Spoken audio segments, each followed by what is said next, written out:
Здравствуйте, в эфире новости Татарстана, в студии Елена Зинатуллина. В Татарстане сегодня день траура по погибшим после стрельбы в 175-й гимназии Казани. Погибли 9 человек, это 7 детей и 2 учителя.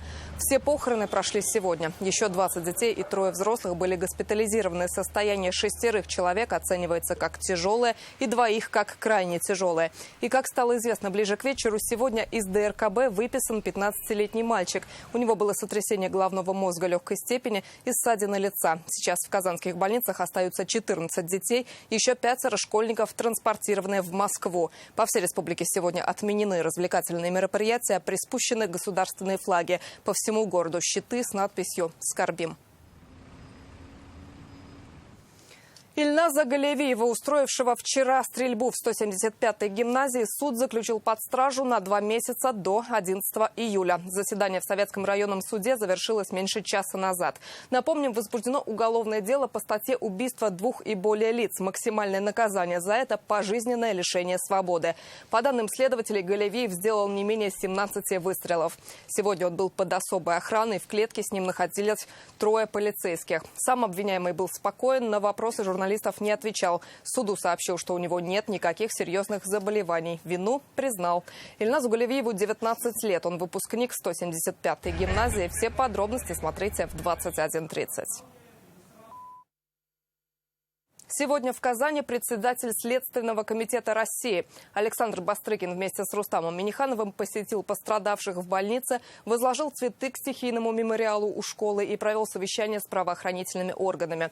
Уже сутки в Казани работает следственная группа из Москвы. Расследованием уголовного дела о массовом убийстве занимаются сотрудники Центрального аппарата Следкома. Что уже удалось установить следователям, расскажет Дмитрий Аринин.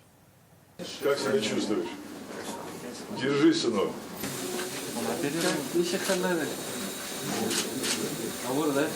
Сразу по прибытии в Казань Александр Бастрыкин вместе с Рустамом Миннихановым посетил ДРКБ.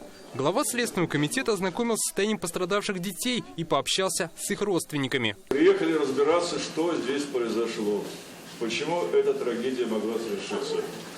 Обещаем, что разберемся досконально. Затем глава Следкома направился в 175-ю гимназию. И здесь Александр Бастрыкин и Рустам Минниханов возложили цветы к стихийному мемориалу. Александр Бастрыкин вместе со следователями прошел по всему пути движения нападавшего. На месте изучили все этапы совершения преступления. Как видно, в коридорах и классе школы разбиты окна, пол и стены в крови, видны следы от пуль. Расследованием уголовного дела занимаются сотрудники Центрального аппарата Следкома. В группу вошли более 100 человек. На территории школы Александр Бастрыкин провел оперативные совещания с представителями всех правоохранительных структур. На встрече доложили: изъят ряд вещественных доказательств, опрошено более 75 человек, изучены кадры с камер видеонаблюдения, предстоит исследовать документы на выдачу разрешений на оружие. Установлено, что подозреваемый Ильназ Галевиев не состоял на учете в психо- и наркологических диспансерах, но неоднократно обращался в медицинские учреждения, где ему уже поставили диагноз. Обращался к врачам с сильными головными болями. В настоящее время эта медицинская документация изъята.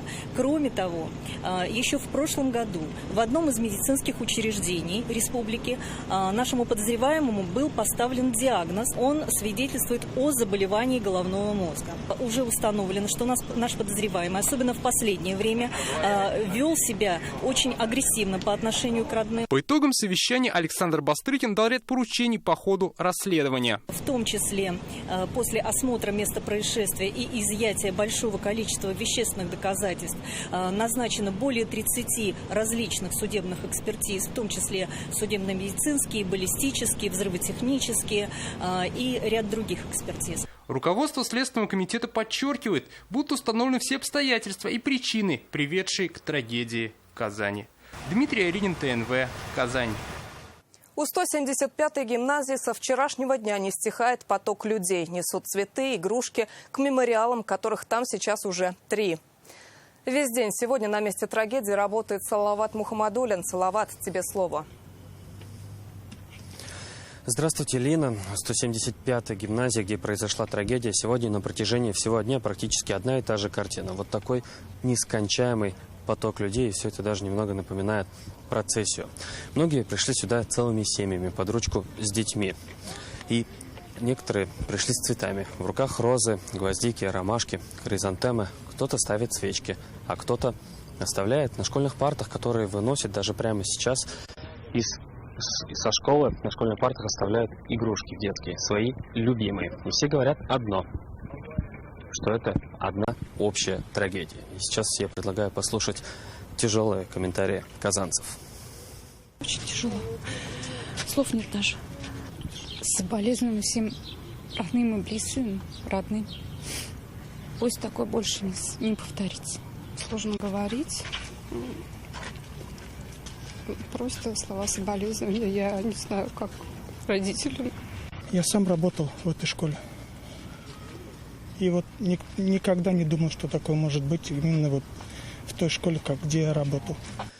Эмоции, конечно, сдерживать очень сложно. Сегодня здесь и ученики, учителя, их коллеги, бывшие работники 175-й гимназии, да и вообще все казанцы, которые сегодня сумели найти время и прийти сюда, таким образом почтить память всех тех, кого мы потеряли накануне. Многие, проходя здесь вдоль забора, просто не сдерживают слез и останавливаются и плачут. Эта трагедия стала общим горем. Лина, передаю вам слово. Спасибо, Салават. Это был наш корреспондент Салават Мухаммадуллин, который весь день работает возле школы. Всех погибших похоронили сегодня. Траурные процессии были на кладбищах Самосырова, Константиновке, Кургане, в Рыбной Слободе и Высокогорском районе, на мусульманском кладбище Казани. Здесь похоронили сразу 3 школьников. Амир Шейхуддинов, Дамир Гайнуддинов и Илзия Нагимуллина учились в одном классе. И все теперь покоятся рядом. Проститься пришли родные и близкие. Какими запомнят погибших детей? Дмитрий Аринин. Восьмиклассники Амир Шейхуддинов, Дамир Гайнуддинов и Илзия Нагимуллина учились вместе. Их могилы тоже будут рядом. Проститься пришли родственники и знакомые детей. Многие рыдали, не находили слов для утешения родителей. Как говорит папа Илзии Нагимуллиной, его дочка была скромной девочкой, любила готовить, мечтала стать кулинаром. Любил там шоу всякие кулинары смотреть там по телевизору. Спокойный человек был по характеру там. В классе тоже средненькая молодежь. По погибшим детям вместе с духовенством прошли заупокойную молитву. Проститься с Дамиром Гайнуддиновым приехали родственники из других городов и районов. Гайнуддинов Дамир. Это внук моей сестры. Это был очень хороший мальчик, хорошо учился, такой дисциплинированный, ответственный. Очень большое горе. Очень умный был мальчик, очень спокойный, очень способный, вообще супер. Скромный, добрый мальчик. Таким, по словам родных и знакомых, был Амир Шейхуддинов. Как говорят, весь класс, где учились дети, дисциплинированный и сильный в учебе. Очень сильный класс был, такой вот у них там дисциплина такая была, очень сильные ребята, все прямо вот, очень такой вот хороший класс был. Очень жалко, конечно, ребят, всех жалко. Погибшие школьники учились в 8 классе, им было по 14-15 лет, и у всех теперь одна дата смерти – 11.05.2021.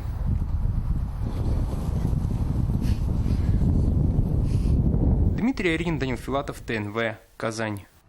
В селе Большие Ковали Высокогорского района сегодня похоронили Амира Зарипова, восьмиклассника 175-й Казанской гимназии.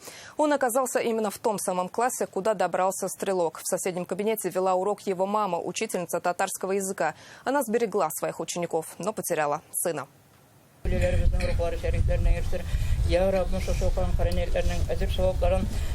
Проводить Амира Зарипова в последний путь собрались десятки людей, родственники, близкие, друзья. В селе Большие Ковали его знали все. Добрый и всегда готовый прийти на помощь, он уважал старших и помогал младшим. Даже починить велосипед местная детвора бежала к нему.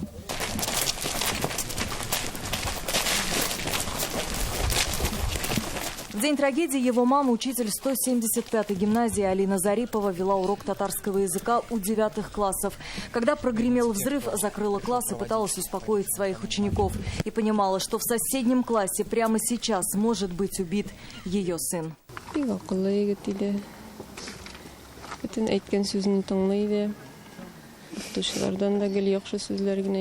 был очень послушным. Каждое мое слово будто впитывал в себя. И от учителей слышала о нем только хорошее. Спасибо ему за все. А мы сидели в классе, под партами, закрыв все двери. Я пыталась успокоить учеников. Говорила, что все будет хорошо. Никому не открывали, хотя в нашу дверь тоже стучались. Амира похоронили на кладбище в селе Большие Ковали. Он очень любил приезжать сюда, особенно на летние каникулы. Приезжал и на майские праздники. Первым делом побежал на кладбище и убрался на могиле любимого деда. А через 10 дней его самого похоронили у изголовья той самой могилы.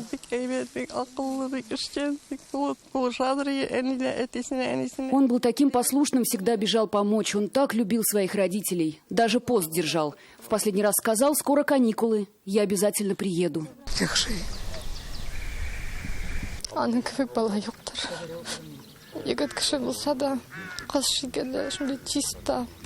Таких детей редко встретишь. Он был таким чистоплотным, аккуратным, приветливым. Помогал нам даже с детьми нянчиться. Пусть земля ему будет пухом. Я маме звоню, у нее занято, братишка недоступен. Я собралась и быстро выехала. И там вообще ничего не известно было. Мы еще часа 4 ждали, хотя уже было все понятно, кто умер. Часа 4 мы просто сидели и ждали вот результатов. Потом повезли на опознание. Амир Зарипов мечтал стать программистом, увлекался техникой. В священный для мусульман месяц Рамазан держал пост. В августе Амиру должно было исполниться 15. Алия Хайрудинова, Алмаз Зиединов, ТНВ, Высокогорский район. Сегодня утром простились и с ученицей Зульфией Галимзяновой. Она из 8 класса, по ученикам которого открыл огонь Ильназ Галевиев. Похороны прошли на новом кладбище Курган. Поддержать семью девочки пришли близкие, друзья и родственники.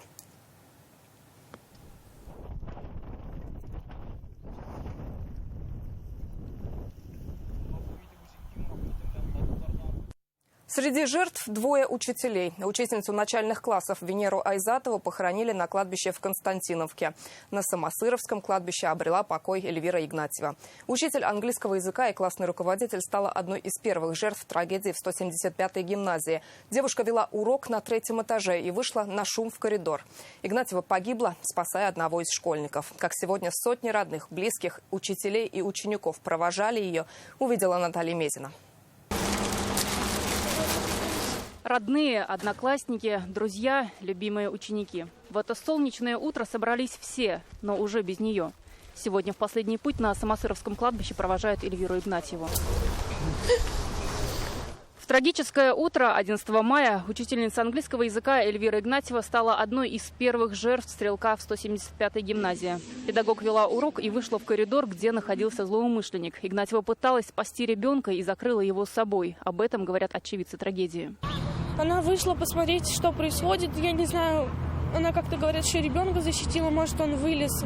Посмотреть любопытный был. И она стала его закрывать, и он, по-моему, ей впритык ее застрелил. Ранение оказалось смертельным. Через 2 месяца Эльвире Игнатьевой исполнилось бы 27 лет. В 2019 году Эльвира окончила Казанский федеральный университет с красным дипломом и поступила в магистратуру. Девушка решила продолжить семейную традицию и пойти по стопам мамы, учительницы. Эльвира всегда мечтала сеять разумное, доброе, вечное. Мне запомнилась Эльвира очень боевой девчонкой, если честно. Она всегда была за правду, всегда не боялась ни с кем спорить. Была очень добрая, всегда помогала. Я хочу сказать, что пока мы живы, она будет жить в наших сердцах. И мы все постараемся сделать, чтобы в нашем Казанском педагогическом колледже увековечить ее память. В 175-ю гимназию Эльвира Игнатьева пришла всего 4 года назад и сразу стала призером «Учитель года». 3 года под крылом классного руководителя были десятки учеников. Семиклассники и родители не могут говорить о ней в прошедшем времени, не верят.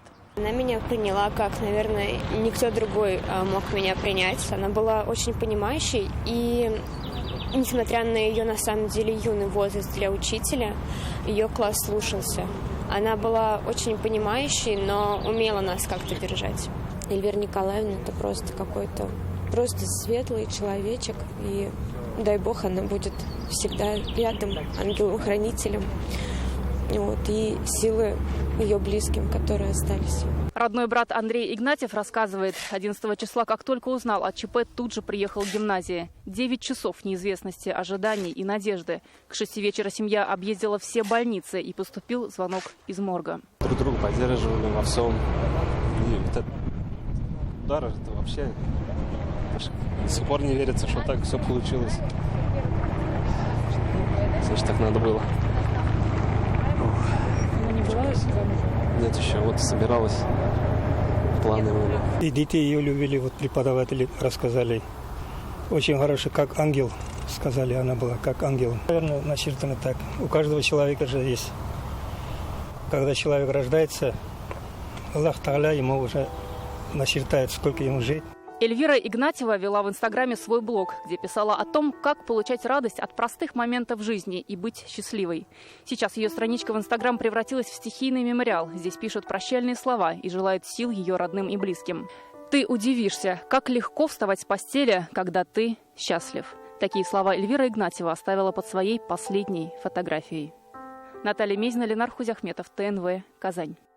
На кладбище в поселке Константиновка тоже было много людей. Здесь простились с Венерой Айзатовой. 11 мая она была дежурным учителем, находилась на первом этаже школы и также одной из первых попала под обстрел. Сегодня с ней пришли проститься родные, близкие и ученики.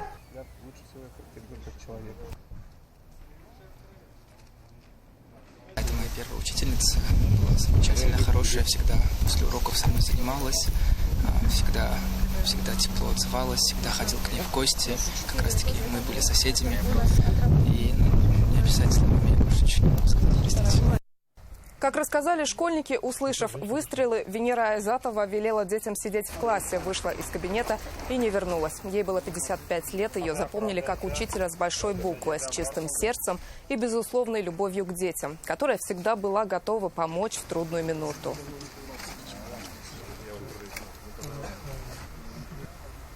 Первый сначала уж как-то не поверил, до последнего хотелось как-то надеяться на лучшее, а потом уж сообщили нам, что так-то так, телефон там подруга взяла.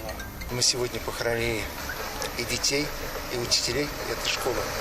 Это очень грустно, это очень больно, потому что в этом возрасте 56 лет исполнилось бы 1 июня Венере Султангариевне.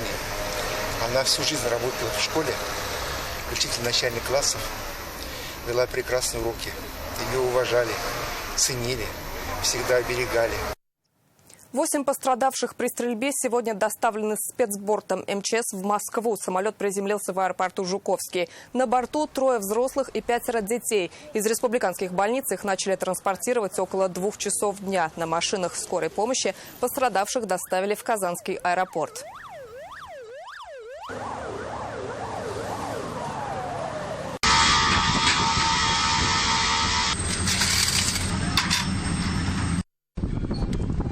Самолет Ил-76 МЧС России оборудован специальными медицинскими модулями для перевозки пострадавших. На протяжении полета пациентов сопровождали специалисты спасательного отряда Центра СПАС МЧС России, Центра медицины катастроф Минздрава и психологи. Президент Рустам Минниханов поблагодарил за оказанную помощь федеральный центр.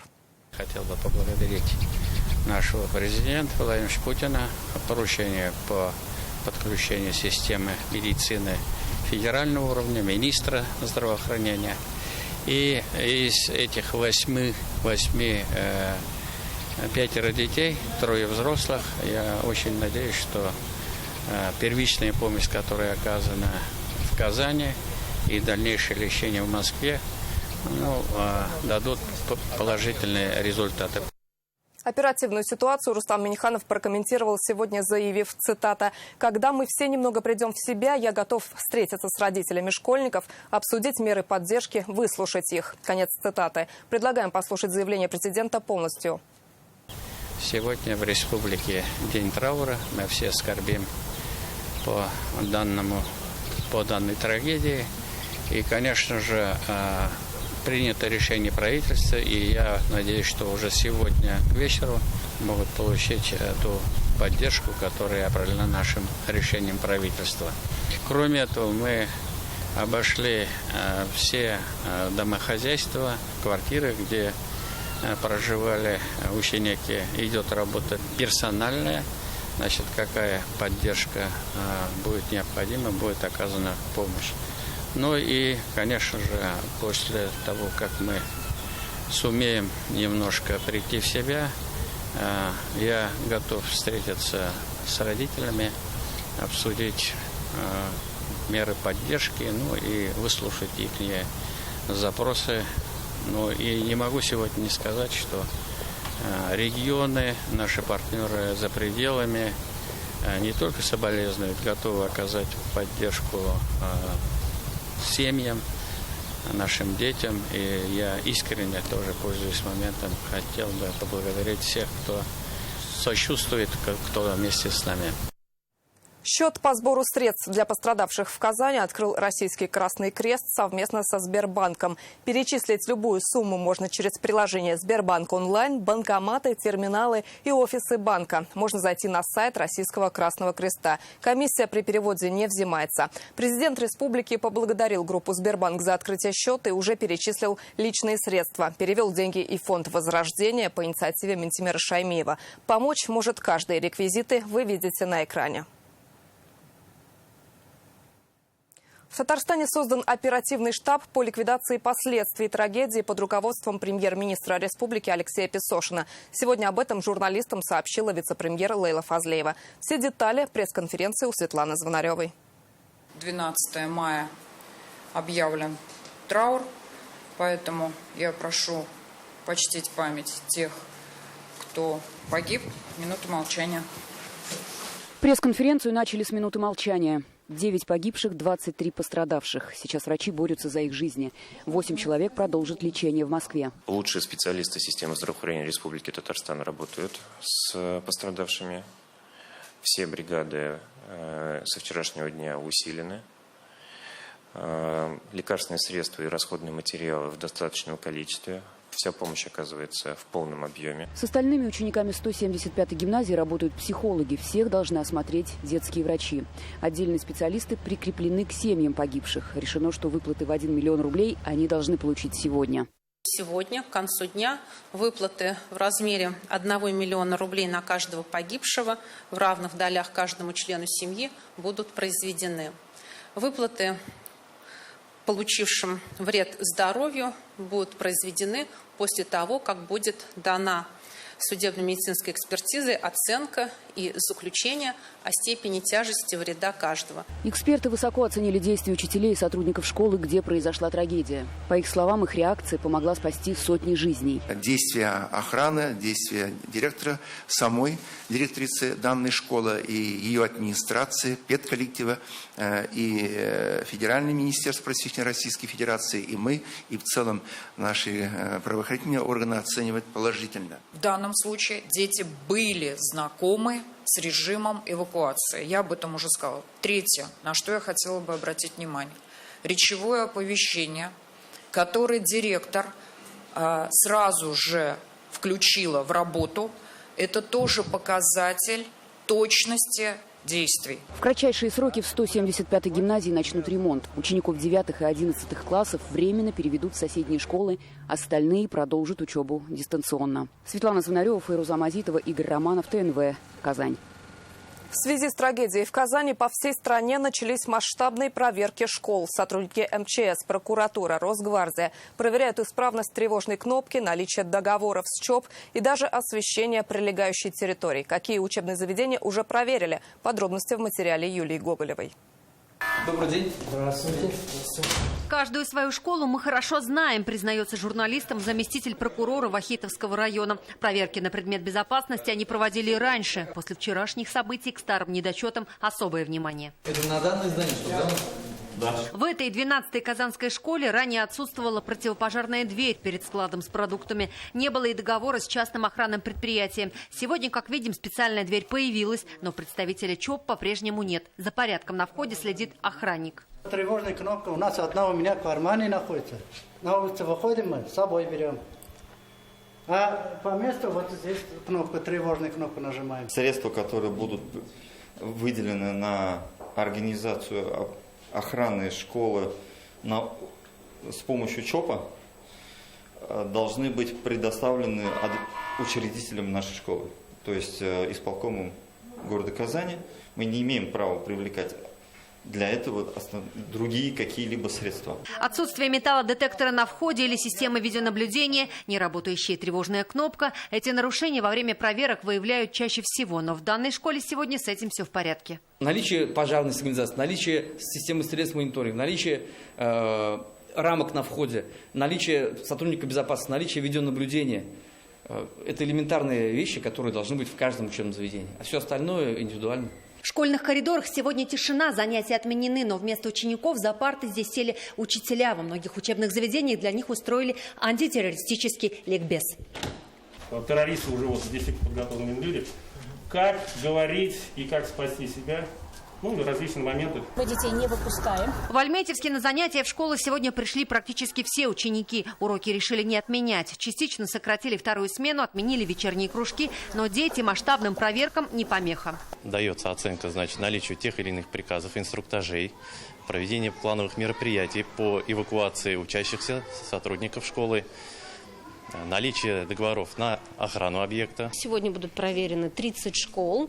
После этого будет проверка СПО и вузов. Выехало 7 команд. Прокуратура, МЧС, полиция, Росгвардия, представители исполнительного комитета. Впрочем, лучшее лечение болезни – это ее профилактика, уверена директор 12-й Казанской школы. По ее мнению, любое учебное заведение при желании можно превратить в крепость, но проблему жестокости и экстремизма только этим не решить. Я считаю, что педагогу-психологу в школе должно быть больше. И тогда мы сможем решать проблему именно внутри школы, именно быстрее помогать детям. Ведь всегда важно протянуть руку помощи в нужный момент. По итогам проверок в каждом из муниципалитетов будет отдельное совещание, на котором озвучат выводы и дадут учебным заведениям рекомендации. Юлия Гоголева, Адель Мендубаев, ТНВ, Татарстан. Мемориалы по погибшим в Казани появились по всей стране и за рубежом. К представительствам Татарстана и на центральных площадях городов люди возлагают цветы, несут игрушки и свечи. Скорбит вся страна.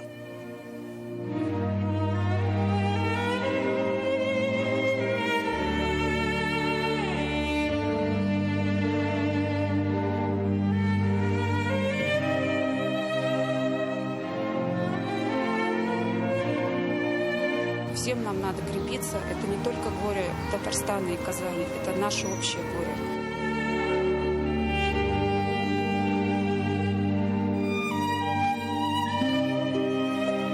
Очень больно. Скорбим. С братским Татарстаном скорбим. Для нас это тоже боль.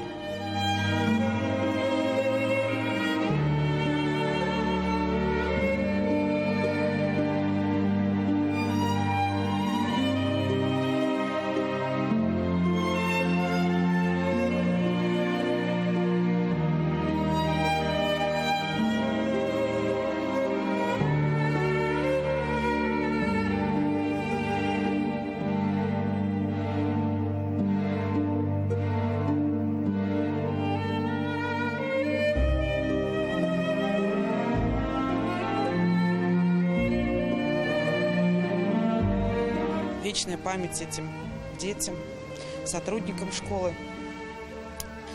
И дай Бог, чтобы эта история никогда больше не повторилась.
Наш следующий выпуск в 21:30. Мы расскажем о самых последних событиях, связанных с трагедией в Казанской гимназии номер 175. Сегодня в Татарстане день траура. Мы скорбим вместе со всеми.